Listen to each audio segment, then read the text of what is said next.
Hello friends, फिर से YouTube में आपका स्वागत है। और आज हम लोग देखेंगे मध्य प्रदेश की भौगोलिक संरचना के बारे में, जो कि काफ़ी इम्पोर्टेंट है। और जितने भी हमने क्वेश्चन से लिए सारे एमपीजीके के क्वेश्चन है भौगोलिक से रिलेटेड, जो कि मोस्ट इम्पोर्टेंट से क्वेश्चन है। और सारे के सारे जो है वो परीक्षा में पूछे गए क्वेश्चन, सारे इम्पोर्टेंट के क्वेश्चन है। तो चलिए फर्स्ट क्वेश्चन की ओर चलते हैं। और आप लोग इस चैनल पे पहली बार आए हो तो इस चैनल को सब्सक्राइब भी कर लीजिएगा, क्योंकि आप लोगों को पता है कि मैं आप लोगों के लिए इतनी मेहनत करता हूँ, तो प्लीज़ सब्सक्राइब कर लिया करो। तो चलिए फर्स्ट क्वेश्चन की ओर चलते हैं। फर्स्ट क्वेश्चन की अगर हम लोग बात करें, नर्मदा व सोन घाटी का निर्माण किस समूह के अंतर्गत आता है? तो जो नर्मदा और सोन घाटी का जो निर्माण है वो किस समूह के अंतर्गत आता है दोस्तों? और ये एक क्वेश्चन जो है एमबीबीएस से 2015 में जो है क्वेश्चन पूछा गया था। तो ये जो है दोस्तों, ये तृतीय समूह के अंतर्गत आता है, याद रखिएगा। नेक्स्ट क्वेश्चन देखते हैं। पृथ्वी की प्रथम कठोर चट्टानें, ये जो पृथ्वी की प्रथम कठोर चट्टानें कौन से काल की मानी जाती है? यानी पृथ्वी की कौन से, यानी जो चट्टानें हैं कठोर चट्टानें पृथ्वी की, कौन से काल की मानी जाती है दोस्तों? तो इसकी अगर हम लोग बात करें तो ये आग महाकल्प ऑर्कियन युग की जो है काल की जो है चट्टानें मानी जाती है। और इन चट्टानों की अगर हम लोग बात करें ऑर्कियन चट्टानों की, तो ये जो चट्टानें हैं दोस्तों, ये सर्वाधिक प्राचीन चट्टानें, ये ऑर्कियन युग की जो चट्टानें हैं दोस्तों, ये सर्वाधिक जो है प्राचीन चट्टानें हैं। कौन सी चट्टानें हैं? तो ये सर्वाधिक जो है प्राचीन चट्टानें हैं। और मध्य प्रदेश की अगर हम लोग बात करें, मध्य प्रदेश की, तो मध्य प्रदेश की अगर हम लोग बात करें दोस्तों, तो पूर्वी क्षेत्र में जो है दोस्तों ये चट्टानें जो है पाई जाती है। और सबसे प्राचीन चट्टानें दोस्तों, ये सबसे प्राचीन चट्टानें। और इन चट्टानों को जो दोस्तों नीस चट्टानें के नाम से भी जाना जाता है। तो ये भी पोस्ट पॉइंट्स जो आप लोग याद रखिएगा।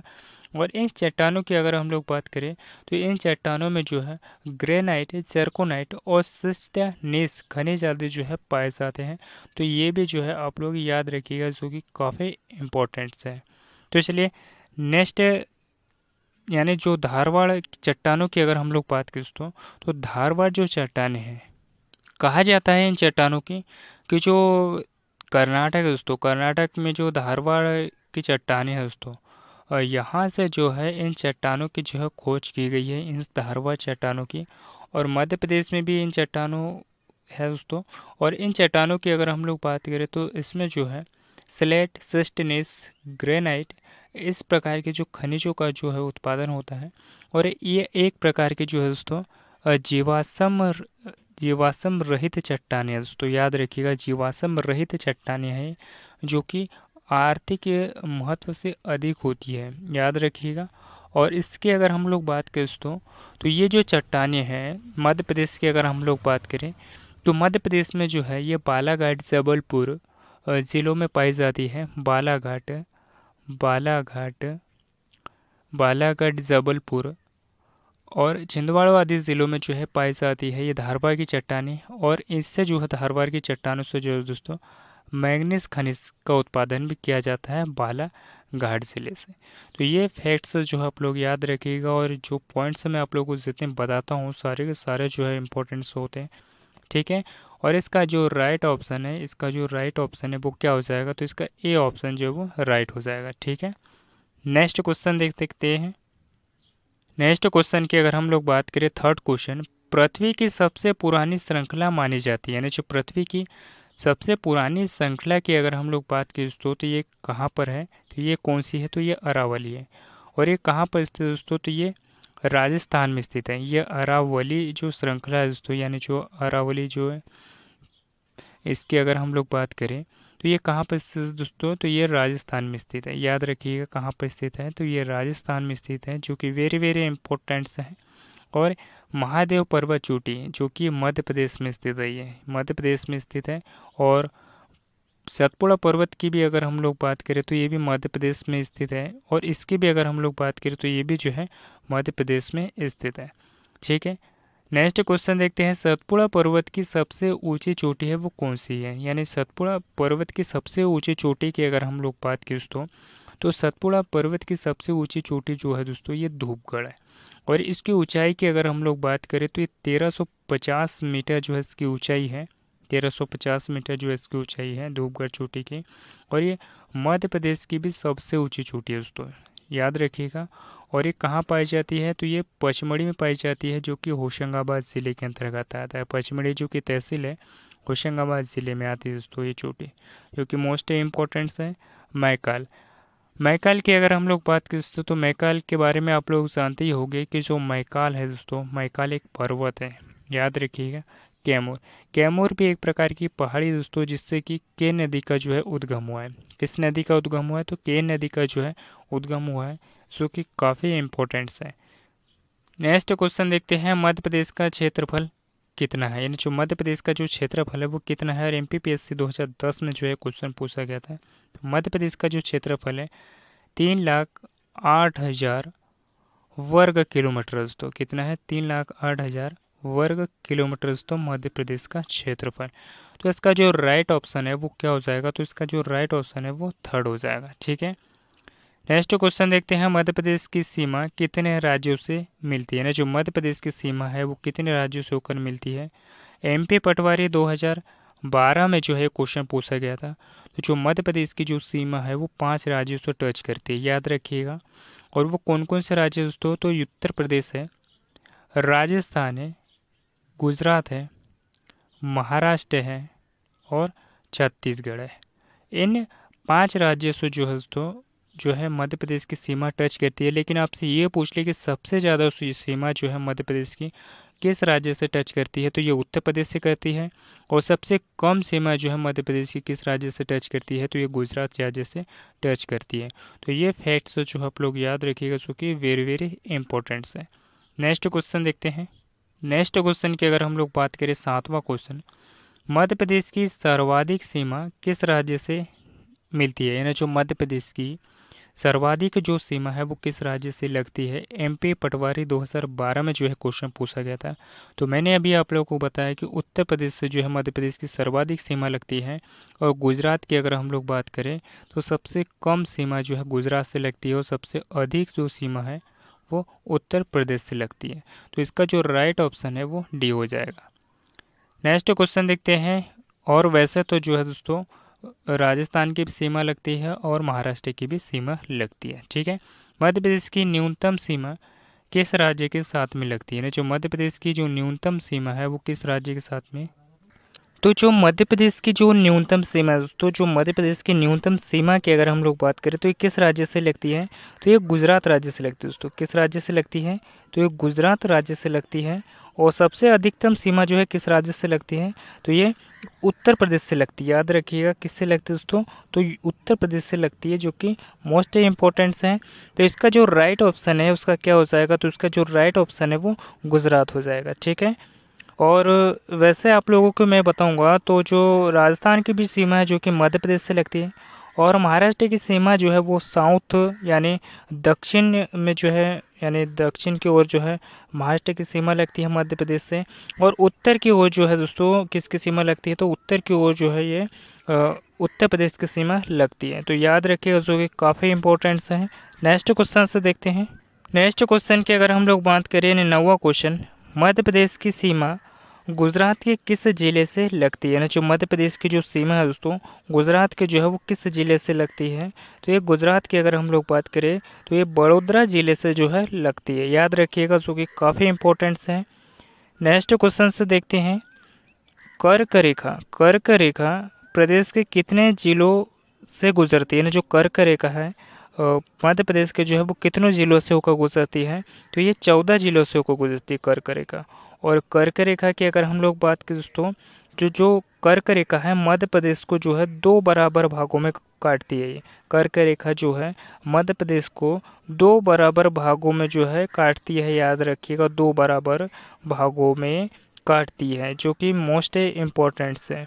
और इस कर्क रेखा की अगर हम लोग बात करें दोस्तों, तो कर्क रेखा जो है भारत के कितने राज्यों से होकर गुजरती है, तो भारत के जो है वो 8 राज्यों से होकर गुजरती है कर्क रेखा, जो कि मोस्ट इम्पोर्टेंट्स है। नेक्स्ट क्वेश्चन से देखते हैं। नेक्स्ट क्वेश्चन की अगर हम लोग बात करें, यानी 11वां क्वेश्चन, मध्य प्रदेश में किस युग के चट्टानों के साक्ष्य नहीं मिलते, यानी जो मध्य प्रदेश में जो है किस युग के चट्टानों के जो है साक्ष्य नहीं मिलते हैं, तो इसकी अगर हम लोग बात करें तो द्रविड़ संघ के, याद रखिएगा द्रविड़ संघ की अगर हम लोग बात करें तो इन चट्टानों के जो साक्ष्य है वो मध्य प्रदेश में जो है वो नहीं मिलते हैं। लेकिन आर्य समूह, पुराण संघ, धारवाड़ समूह, इन चट्टानों के साक्ष्य जो है मध्य प्रदेश में देखने को मिलते हैं। लेकिन जो धारवाड़ जो समूह है, धारवाड़ समूह की अगर हम लोग बात करें तो ये जो समूह है दोस्तों, इसकी अगर हम लोग बात करें तो ये छिंदवाड़ा और बालाघाट, छिंदवाड़ा बालाघाट, इन ज़िलों में जो है दोस्तों ये जो धावा क्रम की जो चट्टानें हैं, ये समूह है वो पाए जाते हैं। और इस जो बालाघाट ज़िले में जो मैंगनीज़ है, बालाघाट ज़िले में जो मैंगनीज़ पाया जाता है, यही धावा क्रम की चट्टानों से जो है निकाला जाता है, जो कि वेरी वेरी इम्पोर्टेंट्स है। तो ये सभी फैक्ट्स जो आप लोग याद रखिएगा। और बालाघाट ज़िले की एक बात मैं आप लोगों को और बता देना चाहता हूँ, यानी सबसे ज़्यादा तांबे का उत्पादन जो है दोस्तों यहीं से होता है, बालाघाट ज़िले के मलांज खंड से होता है, याद रखिएगा, जो कि वेरी वेरी इंपॉर्टेंट है। और इस तांबे का उत्पादन जो है दोस्तों, इस तांबे के उत्पादन की अगर हम लोग बात करें तो ये जो तांबे का उत्पादन है मध्य प्रदेश में सबसे ज़्यादा जो है तांबे का उत्पादन जो है दोस्तों कहाँ से होता है, तो ये बालाघाट ज़िले के मलाजखंड खदान से होता है, याद रखिएगा। और मैंगनीज़ की अगर हम लोग बात करें दोस्तों तो मैंगनीज़ जो है बालाघाट ज़िले के भरवेली खदान से जो है इसका उत्पादन होता है, जो कि मोस्ट इम्पोर्टेंट से है। नेक्स्ट क्वेश्चन से देखते हैं, मध्य प्रदेश में कोयला किस समूह की चट्टानों में पाया जाता है। तो मध्य प्रदेश में जो कोयला है दोस्तों किन चट्टानों में जो है पाया जाता है। एमपी पटवारी 2012 में जो है क्वेश्चन पूछा गया था कि मध्य प्रदेश में जो कोयला है वो किस चट्टानों में जो है पाया जाता है। तो इसकी अगर हम लोग बात करें दोस्तों तो एक गोंडवाना जो समूह यानी गोंडवाना क्रम की चट्टानों में जो दोस्तों यह कोयला जो है सर्वाधिक पाया जाता है। और कोयले की अगर हम लोग बात करें दोस्तों तो मध्य प्रदेश के सिंगरौली ज़िले में जो है दोस्तों कोयले का उत्पादन जो है बहुत ही अधिक मात्रा में होता है। यहाँ पे कहा जाता है कि इस कोयले की 135 मीटर मोटी परत है दोस्तों, यहाँ पे याद रखिएगा। और इसीलिए जो है दोस्तों सिंगरौली को जो है ऊर्जा राजधानी के नाम से भी जाना जाता है। किस राजधानी के नाम से जाना जाता है, तो ऊर्जा राजधानी के नाम से भी जो जाना जाता है सिंगरौली को। तो याद रखिएगा, जो कि वेरी वेरी इंपॉर्टेंट है। और गोंडवाना क्रम समूह जो है इन चट्टानों से जो है कोयला का उत्पादन जो है वो किया जाता है। तहावा क्रम की चट्टानों से जो है मैंगनीज का उत्पादन होता है, जो कि याद रखिएगा, जो कि काफ़ी वेरी वेरी इंपॉर्टेंट है। नेक्स्ट क्वेश्चन से देखते हैं। नेक्स्ट क्वेश्चन की अगर हम लोग बात करें यानी 13वां क्वेश्चन, निम्न में से कौन सी नदी मध्य प्रदेश की दक्षिण सीमा बनाती है।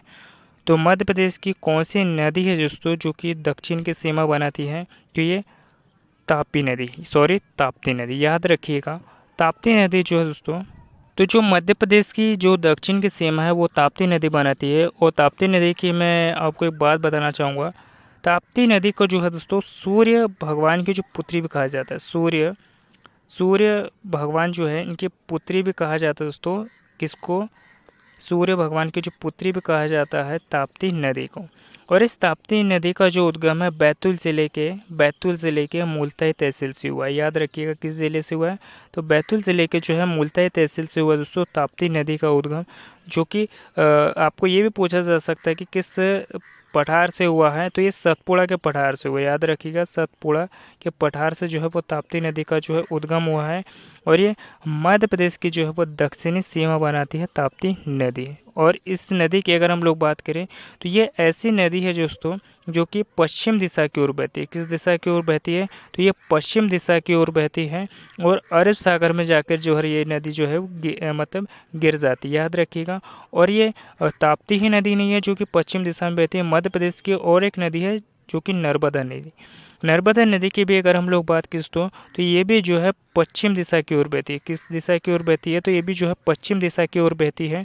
और ये भी जो है दोस्तों अरब सागर में जाकर गिर जाती है। कहाँ पर गिर जाती है, तो ये भी जो है अरब सागर में गिर जाती है नर्मदा नदी। और इसकी अगर हम लोग बात करें दोस्तों नर्मदा नदी की, तो इसका उद्गम जो है अमरकंटक से हुआ है। कहाँ से हुआ है, तो इसका उद्गम जो है अमरकंटक से हुआ दोस्तों, जो कि अनूपपुर ज़िले में आता है। और इस अमरकंटक से जो है दोस्तों 3 नदियों का उद्गम हुआ है। एक तो जो हुआ है दोस्तों नर्मदा नदी का उद्गम स्थल हुआ है, उसके बाद में सोन नदी का उद्गम स्थल हुआ है, और यहाँ से जोहिला नदी भी जो है कहाँ से निकलती है, तो ये अमरकंटक से निकलती है। याद रखिए तीनों नदियों का उद्गम स्थल जो है दोस्तों अनूपपुर ज़िले के अमरकंटक नामक स्थान से हुआ है, जो कि मेरी वेरी वेरी इंपॉर्टेंट है। सभी के सभी जो है बातें याद रखिएगा। चंबल नदी, चंबल नदी की अगर हम लोग बात करें चंबल नदी की, तो चंबल नदी का जो उद्गम है दोस्तों ये जनापाव पहाड़ी से हुआ है। कहाँ से हुआ है, तो ये जनापाव पहाड़ी से हुआ है दोस्तों चंबल नदी का उद्गम। और ये चंबल नदी की अगर हम लोग बात करें दोस्तों, तो ये बहते हुए जो है दोस्तों उत्तर की दिशा में जो है राजस्थान में चली जाती है। ठीक है। माही नदी की अगर हम लोग बात करें दोस्तों, तो जो माही नदी है तो इसका भी जो उद्गम है दोस्तों ये मध्य प्रदेश से ही हुआ है। नेक्स्ट क्वेश्चन से देखते हैं क्षेत्रफल की दृष्टि से मध्य प्रदेश का देश में जो है वो कौन सा स्थान है। तो क्षेत्रफल की दृष्टि से अगर हम लोग बात करें दोस्तों, तो मध्य प्रदेश का जो है वो कौन सा स्थान है, तो मध्य प्रदेश का दूसरा स्थान है। लेकिन आप ये पूछोगे दोस्तों कि क्षेत्रफल की दृष्टि से जो मध्य प्रदेश का जो तो दूसरा स्थान है, लेकिन प्रथम स्थान जो किस राज्य का है, तो प्रथम स्थान की अगर हम लोग बात करें तो ये राजस्थान का है। किसका है, तो ये राजस्थान का है। और दूसरा नंबर जो है दोस्तों मध्य प्रदेश का है। लेकिन तीसरा नंबर आपसे पूछ ले तो कौन सा दोस्तों, तो महाराष्ट्र का है। याद रखिएगा महाराष्ट्र का है तीसरा नंबर क्षेत्रफल की दृष्टि से। तो ये सभी पॉइंट्स जो आप लोग याद रखिएगा। और मैं आप लोगों को बता देना चाहता हूँ दोस्तों कि जितने भी मैं आप लोगों को फैक्ट्स बताता हूँ सारे के सारे जो है आप लोग नोट से बना लिया करो, जो कि मोस्ट इंपॉर्टेंट से होते हैं। और नोट से एक ऐसी है दोस्तों जो कि आप कभी भी उठा के जो है इससे पढ़ सकते हो, देख सकते हो, है ना। कभी भी आप बाई चांस कभी भी आप लोग जो है इसे नोट से बनाकर जो है कभी भी आप लोग डिस्कस कर सकते हो, है ना, जो कि मोस्ट इम्पोर्टेंट से होती है। और मैं आप लोगों के लिए इतनी मेहनत करता हूँ तो प्लीज़ इस चैनल को सब्सक्राइब भी कर लीजिएगा। नेक्स्ट क्वेश्चन की अगर हम लोग बात करें 15वां क्वेश्चन, विंध्याचल पर्वत से निम्न में से किस नदी का जो उद्गम नहीं होता है। तो इसमें जो है किस नदी का जो उद्गम नहीं होता है दोस्तों, तो ये ताप्ती नदी का। और ताप्ती नदी की अगर हम लोग बात करें दोस्तों, तो जो ताप्ती नदी का जो उद्गम है कहाँ से होता है, तो ताप्ती नदी का जो है दोस्तों सतपुड़ा पठार से होता है। कहाँ से होता है, तो सतपुड़ा के पठार से होता है, ना कि विंध्यन पर्वत से। और सतपुड़ा के पर्वत से कहाँ से दोस्तों, तो ये बैतूल ज़िले की मुल्ताई तहसील से होता है। बैतूल ज़िले के मुल्ताई तहसील से होता है, याद रखिएगा। ठीक है। बेतवा नदी की अगर हम लोग बात करें दोस्तों, तो रायसेन जिले का जो कुमरा गांव है, रायसेन जिले का जो कुमरा गांव है, यहाँ से जो है बेतवा नदी का उद्गम होता है। और अमरकंटक और सोन का यानी सोन और नर्मदा नदी का जो उद्गम है वो अमरकंटक स्थान से होता है। याद रखिएगा अमरकंटक स्थान से होता है। नेक्स्ट क्वेश्चन से देखते हैं, मध्य प्रदेश का एकमात्र हिल स्टेशन पचमढ़ी किस पर्वत श्रेणी पर स्थित है। तो पचमढ़ी यानी जो मध्य प्रदेश का एकमात्र जो हिल स्टेशन है दोस्तों पचमढ़ी, ये किस पर्वत श्रेणी पर स्थित है दोस्तों, तो इसकी अगर हम लोग बात करें महादेव पर्वत श्रेणी पर स्थित है। और इस महादेव पर्वत श्रेणी पर एक चोटी है दोस्तों धूपगढ़ चोटी। कौन सी चोटी है, धूपगढ़ चोटी, जिसकी ऊंचाई की अगर हम लोग बात करें तो 1350 मीटर है। और 1350 मीटर है। और ये किस में आती है दोस्तों, तो ये पचमढ़ी जो कि होशंगाबाद ज़िले में आती है। और मध्य प्रदेश की भी सबसे ऊंची चोटी है दोस्तों, कौन सी चोटी, धूपगढ़ चोटी, जिसकी ऊंचाई जो है 1350 मीटर है। याद रखिएगा, जो कि वेरी वेरी इंपॉर्टेंट है। नेक्स्ट क्वेश्चन से देखते हैं 17वां क्वेश्चन, मध्य प्रदेश की सर्वोच्च चोटी यानी धूपगढ़ की ऊंचाई जो है वो कितनी है। यानी मध्य प्रदेश की सर्वोच्च चोटी धूपगढ़ की जो ऊंचाई है वो कितनी है, तो 1350 मीटर है दोस्तों। याद रखिएगा 1350 मीटर है, जो कि पचमढ़ी में आती है। कहाँ पर आती है, तो पचमढ़ी तहसील में आती है, होशंगाबाद ज़िले में। और मध्य प्रदेश की भी सबसे ऊंची चोटी है दोस्तों। नेक्स्ट क्वेश्चन से देखते हैं, मध्य प्रदेश का निम्न में से कौन सा नगर, यानी मध्य प्रदेश का, तो मध्य प्रदेश का निम्नलिखित में से कौन सा जो नगर है कर्क रेखा से उत्तर में स्थित दोस्तों। तो कर्क रेखा के जो है उत्तर में स्थित दोस्तों, तो यह रतलाम। रतलाम की अगर हम लोग बात करें दोस्तों, तो रतलाम जो है दोस्तों कर्क रेखा के जो है उत्तर में स्थित है। तो याद रखिएगा, तो इसका राइट ऑप्शन क्या हो जाएगा, तो इसका राइट ऑप्शन क्या हो जाएगा, तो रतलाम हो जाएगा। और रतलाम की अगर हम लोग बात करें दोस्तों, रतलाम ज़िले का जो रियावन लहसुन है दोस्तों, यानी रतलाम ज़िले का जो रियावन लहसुन है उसको एक यानी जीआई टैग दिया गया है, इसको याद रखिएगा, ठीक है। और रीवा ज़िले की अगर हम लोग बात करें दोस्तों, तो यहाँ का जो सुंदरजा आम है, रीवा ज़िले का सुंदरजा आम है दोस्तों, इसको भी जो है जीआई टैग दिया गया है, तो याद रखिएगा जो कि काफ़ी इंपॉर्टेंस है। नेक्स्ट देखते हैं भोपाल। भोपाल ज़िले की अगर हम लोग बात करें, तो भोपाल ज़िले में जो है दोस्तों, यहाँ पे जो जड़ई कढ़ाई उद्योग है, यहाँ पे जो जड़ई कढ़ाई उद्योग जो है दोस्तों, उसको भी जो है एक ज़िला और एक उत्पाद के तहत शामिल किया गया है। और भोपाल ज़िले की अगर हम लोग बात करें, तो यहाँ पे जो है तात्या टोपे स्टेडियम स्थित है। यहाँ पे तो कौन सा स्टेडियम स्थित है, तो यहाँ पे जो है तात्या टोपे स्टेडियम है दोस्तों, भोपाल ज़िले में। नेक्स्ट देखते हैं इंदौर ज़िला। इंदौर ज़िले के बारे में तो आप लोगों की पता ही होगा कि बहुत सी बातें जो आप लोगों को पता होगी कि इंदौर ज़िले को जो है मिनी मुंबई के नाम से भी जाना जाता है, और मध्य प्रदेश की जो है व्यापारिक राजधानी के नाम से भी जो है इंदौर ज़िले को जो है जाना जाता है। और इंदौर ज़िले की अगर हम लोग बात करें दोस्तों, तो इसे कपड़ों का शहर भी कहा जाता है। क्या कहा जाता है, तो इसे जो है कपड़ों का शहर भी कहा जाता है इंदौर शहर को। और इंदौर ज़िले की अगर हम लोग बात करें, तो यहाँ के जो चमड़े के खिलौने हैं दोस्तों, यहाँ के जो चमड़े के खिलौने हैं, इसको एक ज़िला और एक उत्पाद के तहत भी शामिल किया गया है, तो ये भी आप लोग याद रखिएगा। इंदौर ज़िले की अगर हम लोग बात करें, तो इंदौर ज़िले में जो है दोस्तों नेहरू स्टेडियम, होलकर स्टेडियम भी जो है दोस्तों कहाँ पर स्थित है, तो ये भी जो है इंदौर ज़िले में स्थित है, याद रखिएगा, जो कि वेरी वेरी इम्पोर्टेंट्स है, ठीक है। और भोपाल ज़िले के बारे में भी मैं आप लोगों को और एक फैक्ट से बता देना चाहता हूँ, एक बातें और बता देना चाहता हूँ। भोपाल ज़िले में जो बीएचएल है दोस्तों, यहाँ के जो बीएचएल है कारखाना, इस कारखाने की स्थापना जो है ब्रिटेन के सहयोग से कब की गई थी, तो इस कारखाने की जो स्थापना है ब्रिटेन के सहयोग से अगर हम लोग बात करें, तो 1956 में जो है इस कारखाने की स्थापना की गई थी ब्रिटेन के सहयोग से। लेकिन आपसे ये पूछ ले कि बीएचए की स्थापना जो है कब की गई थी, तो बीएचए की स्थापना जो है 1964 में की गई थी। कब की गई थी, तो बीएचएल की जो स्थापना है दोस्तों 1964 में की गई थी, तो याद रखिएगा। और आपसे ये पूछ ले कि बीएचएल को जो है महारत्न का जो दर्जा है वो कब दिया गया था, तो महारत्न का जो दर्जा है इसे 2013 में जो है बीएचएल को जो है महारत्न का दर्जा दिया गया था। और ये कहाँ पर स्थित है, ये भोपाल में स्थित है। और इसके फुल फॉर्म की अगर हम लोग बात करें, तो भारत हैवी इलेक्ट्रिकल्स लिमिटेड दोस्तों, या फिर इलेक्ट्रॉनिक्स लिमिटेड भी आ जाता है कभी कभी आपको, ठीक है। तो ये सारे फैक्ट्स आप लोग याद रखिएगा, जो कि काफ़ी जो है इम्पोर्टेंट्स है। नेक्स्ट क्वेश्चन से देखते हैं। नेक्स्ट क्वेश्चन की अगर हम लोग बात करें, यानी 19वां, महादेव पहाड़ियाँ किस राज्य में स्थित है, यानी जो महादेव पहाड़ियाँ दोस्तों किस राज्य में स्थित है। और ये एमपी पटवारी 2012 में जो है क्वेश्चन पूछा गया था कि जो महादेव पहाड़ियाँ है ये कहाँ पर स्थित है, ये मध्य प्रदेश में स्थित है। नेक्स्ट क्वेश्चन से देखते हैं, नर्मदा घाटी किन पर्वत श्रृंखलाओं के मध्य स्थित है, यानी जो नर्मदा घाटी है वो किन पर्वत श्रृंखलाओं के मध्य में स्थित दोस्तों। तो इसके अगर हम लोग बात करें, तो ये विंध्याचल एवं सतपुड़ा नर्मदा घाटी ये जो पर्वत श्रृंखलाओं के बीच में दोस्तों, याद रखिएगा, जो कि वेरी वेरी इंपॉर्टेंट्स हैं।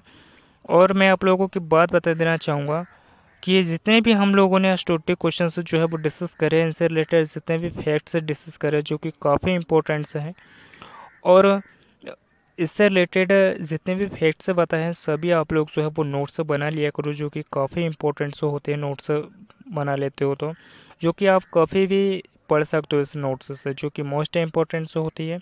और ये टॉपिक आपको पसंद आया है तो इसे लाइक ज़रूर करिएगा, अपने दोस्तों के साथ में शेयर ज़रूर करिएगा, और सब्सक्राइब भी कर लीजिएगा, क्योंकि मैं आप लोगों के लिए इतनी मेहनत करता हूँ, तो प्लीज़ सब्सक्राइब कर लिया करो।